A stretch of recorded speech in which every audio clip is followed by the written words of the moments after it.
Last episode I showed off the gallery itself and all the different things that we have to use here. But today I have some things right on my list that we're going to cover, and I hope you enjoy it, and hope you learn something.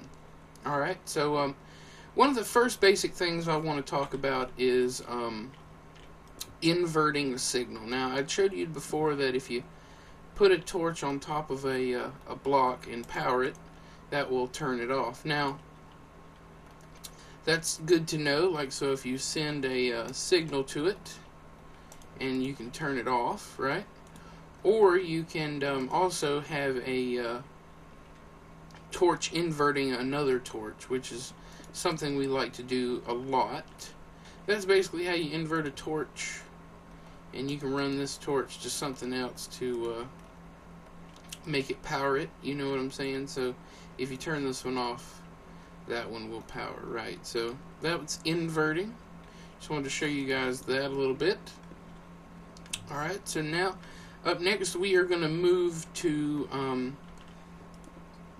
basic ways you can send signals. So as you can see right here, we're sending this signal into this block and powering this block.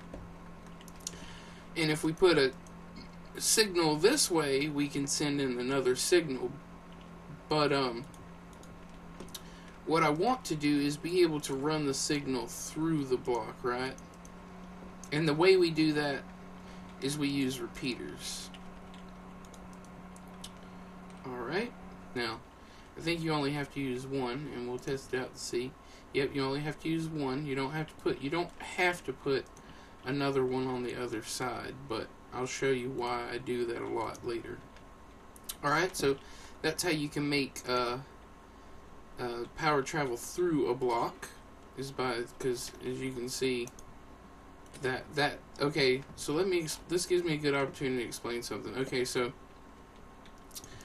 next we'll talk about bud switches, and a bud switch is basically, you might say when a piston goes off, another one will go off, right? So what I'm basically well, I guess we could do it that way, but well, we'll see.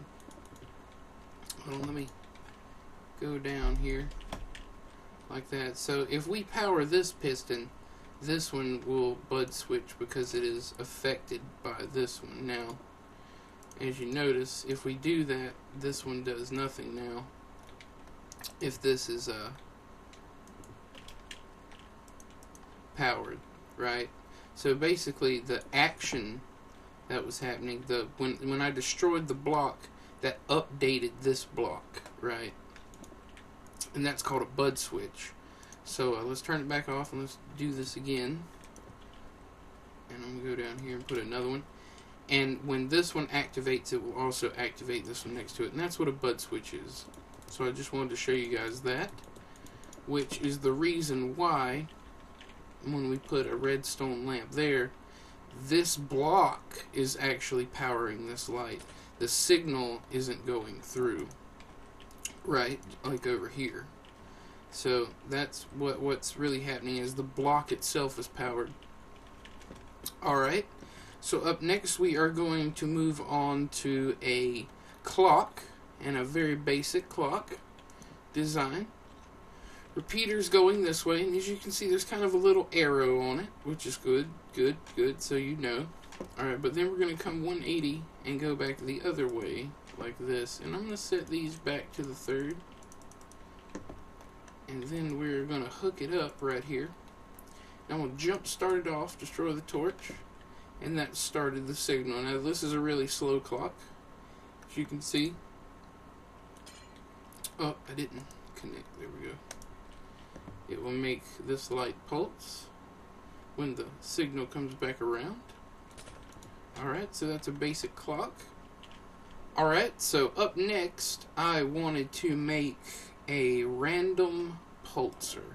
And random pulsar is built like so. You're going to put a block, and on top you're going to put some redstone. Now, if you put a redstone torch on the side, it could be any side, it doesn't matter, but we'll just use the back side for right now. Here, let's take this back off, and you'll see that this torch is powering the block above it, right? but it's not powering the block that it is attached to. So if we put a block here, what's happening is the signal is feeding through like this, because remember what I told you about bud switches? This block is being powered, which is powering off to the side, kind of. And that's the way it works. Like the block itself is powered, and then that power extends like over, right? Okay.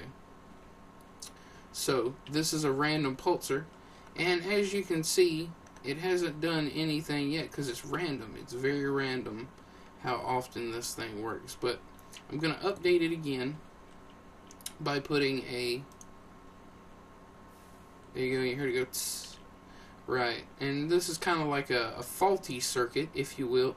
But every once in a while, this thing should start pulsing every once in a while, and it will make a neat little signal. As you can see, we're going to put this over here, and see, just every once in a while it'll power and pulse, all random, like you never know when it's going to happen. So pulse is being sent through the Redstone. So you can use this, has some practical applications and stuff, and I'll show some of them later and stuff, but just for right now, I just wanted to show you these neat little tricks. Alright, so up next, we're going to build a thing called a T flip-flop. Now, it kind of sounds rough, it sounds like a hard thing to do, but I'm basically going to show you how to do it real simple. So, what you want to do is you just want to take like five blocks and put a piston in the middle, and you can put it facing upwards for right now. And I'm just going to put a light on the end just to show you the output of what's going to happen.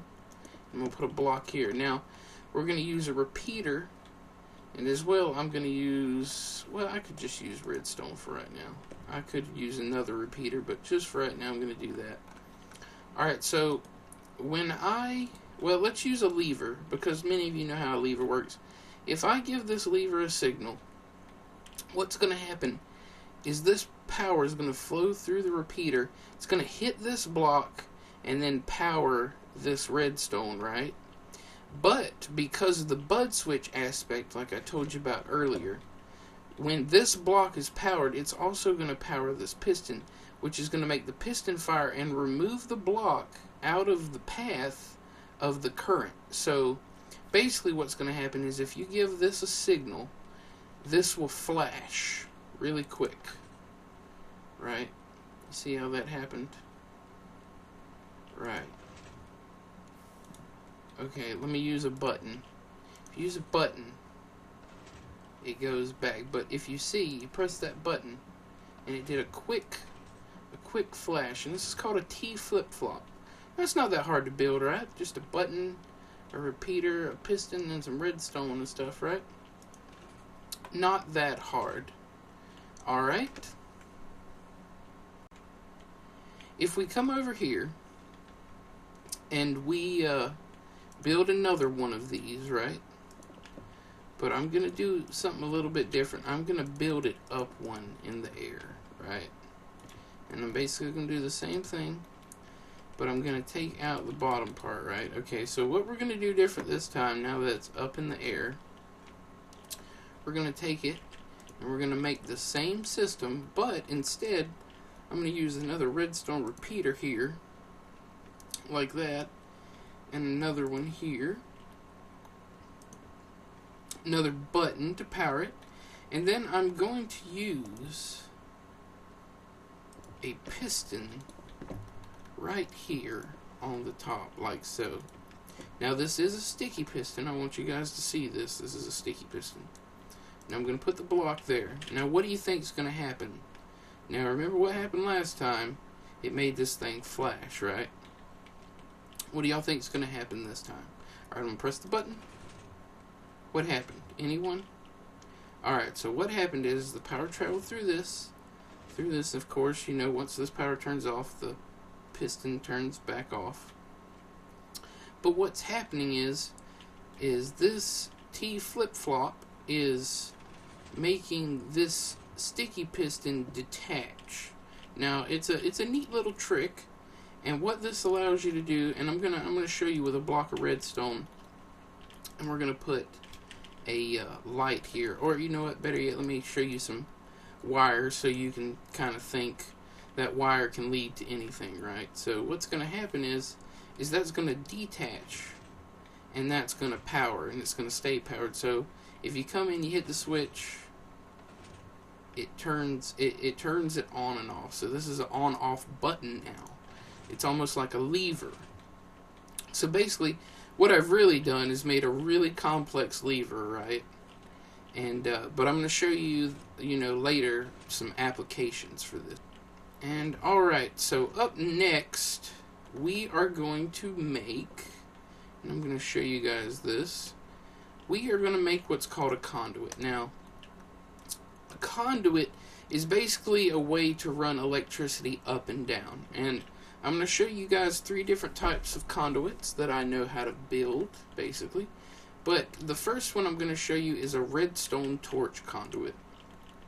And basically, what you need to do is just put a block and then a redstone torch on top, and then put another block with a redstone torch on top of that, and another block, and so on and so forth, until you get to the right level you want. And then I'm going to put a light up here, but it can also represent, like if you want a path of redstone running somewhere, right?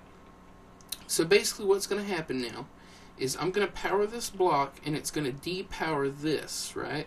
Which will depower this block, which will power this torch, which will power the block, which will depower that torch. I know it seems a little complicated, but it's not. It's really just cutting the signal, turning on the light, right?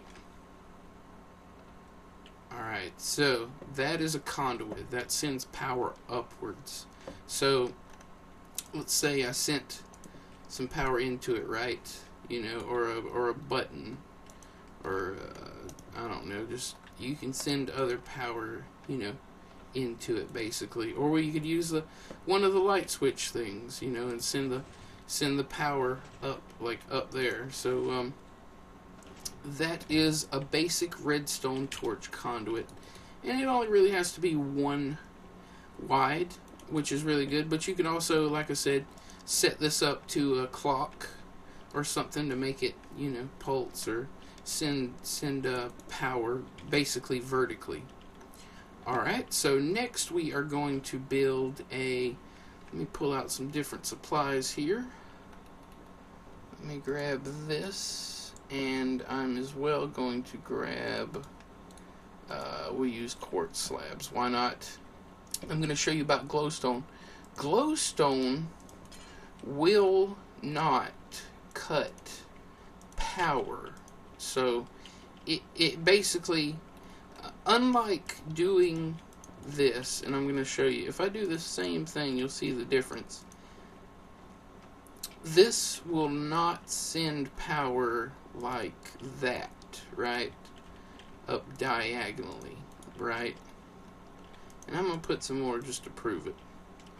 Basically don't need that one, but yeah, you see. Of course, redstone can travel up a block, but this will allow you to make redstone climb diagonally. And as well, you can also use slabs, and I'm going to show you all that.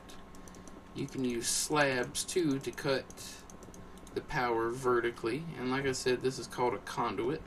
It depends on how you want to build, how you want to make it look.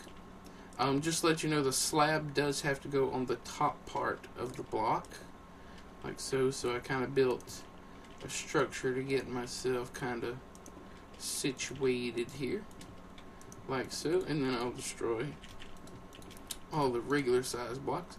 And as you can see, it basically looks like the glowstone conduit. But yes, you can send power vertically, but it also sends power kind of diagonally, if you want to say it that way. So let's give this a signal, and you should see, yep, it lit up the whole thing. Alright, so I think that's going to be it for this episode. I'm going to go back over the things. We got a conduit, which a redstone torch conduit will send things. These are zigzag conduits, and that's what I'll call them. This is a T flip-flop with a unattaching redstone block deal going on. This is another T flip-flop, basically like a pulse. So if I shot this with an arrow, it would only send a pulse and it wouldn't stay on. This is a random pulsar, and I hadn't seen it go off because it's totally random. You never know when it's going to go off. This is a clock, a basic clock, using repeaters. There are other kinds of clocks, but I just wanted to show you this one. Alright, this is a repeater sending a signal through a block. And this is how you invert a torch. Alright everyone, this has been another episode of the Redstone Gallery. I'd like to thank you all for watching. And if you liked it, please subscribe and comment. And I will see you guys next time. Alright.